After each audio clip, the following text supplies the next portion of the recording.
But safer matchup in mid in the lane alone. Yeah, for sure. And then we do see Jarvan the fourth coming in here as the last pick. Down to the back. So these ganks are valuable even if it's not resulting in a kill. And they need to be. Wave does lead to a lot of early picks. And uh-oh, Kana.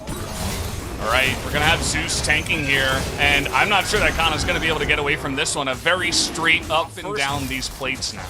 And, you know, Blank is still ahead in farm. He's going to get a little bit of extra turret plate hold up here. They're going to drop the Gangplank ult down here to slow down this turret push, so it's not as good of a trade for T1.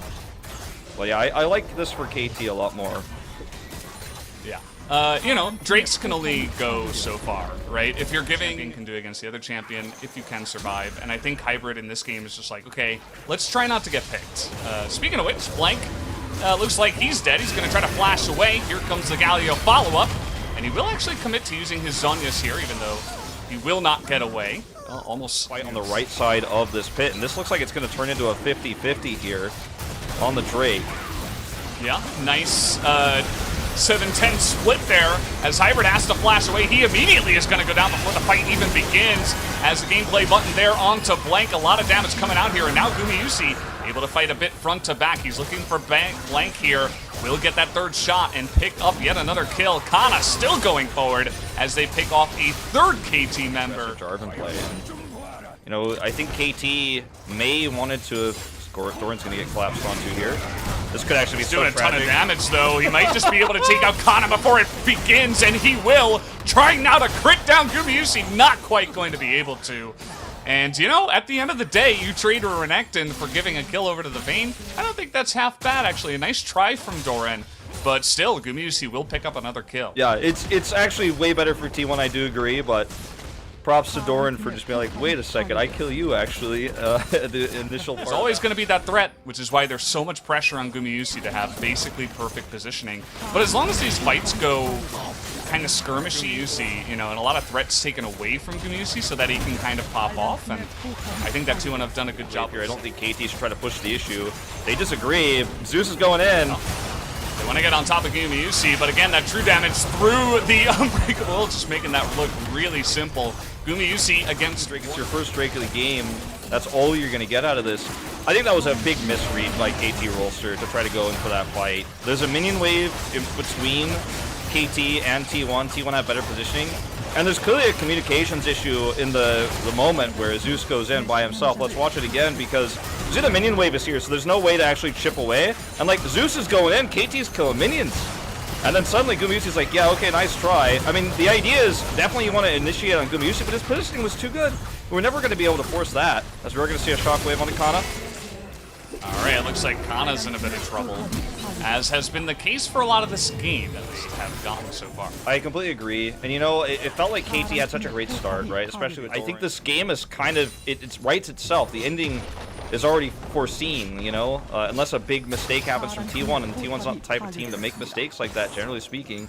Even Kana has had less isolated deaths this game. He's, you know, those two in the top lane were not his fault. I mean, this zoom out shows the story of KT having to play defensively here in a moment where otherwise they would have hoped to be spiking ahead with the Samira taking over these team fights. It just hasn't been. Blank. Actually, Elm just getting in there. They're forcing this fight so hard. Creating that front line here for Gumayusi, who's just doing insane amounts of that kind of value. They take that top inner turret down. They're going to take this bottom inner turret down. They're not going to break the inhibitor. Feeling okay, but we haven't even seen one single fight like that. We've never really seen a big shockwave or a Samira ultimate or anything. T1 just waltz down mid lane and say thank you very much to start this fight around the Ocean Drake that they lose their inhibitor. Look where Hybrid is! Not where it needs to be! Man. Right in the front, and now Blank has to Zhonya's here. A lot of damage done to Elm at least, but Blank looking in a bit of trouble. Does get the flash away, and now finally front to back, and with Gumayusi not able to do that free deal you were talking about, it does look like KT finally able to get a decent fight, but oh, that is so much damage coming in. Finally, they get the Gumayusi, though. Finally, one combo comes in from the side of KT, and you can see what being down is actually such a boon for T1 in this case, so they can keep kind of forcing the minions to be dealt with. Zeus, I don't know about this one. That wasn't it. He had to wait for a better spot there. Doran will take the orange. All the lanes are pushed because of the Baron buff. The Drake is up in 90 seconds there. Breaks on the wall. KT trying to be decisive here, but I don't know about this one.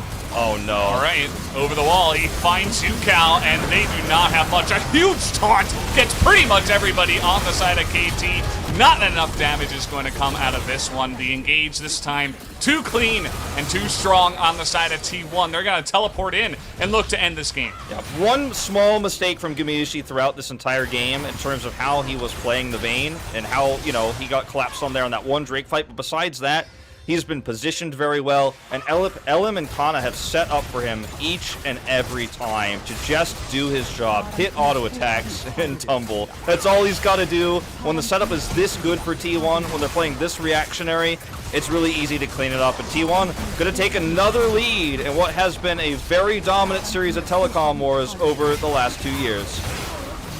Yeah, pretty simple for them this time around. They're looking for the win here, 1-0, as they will move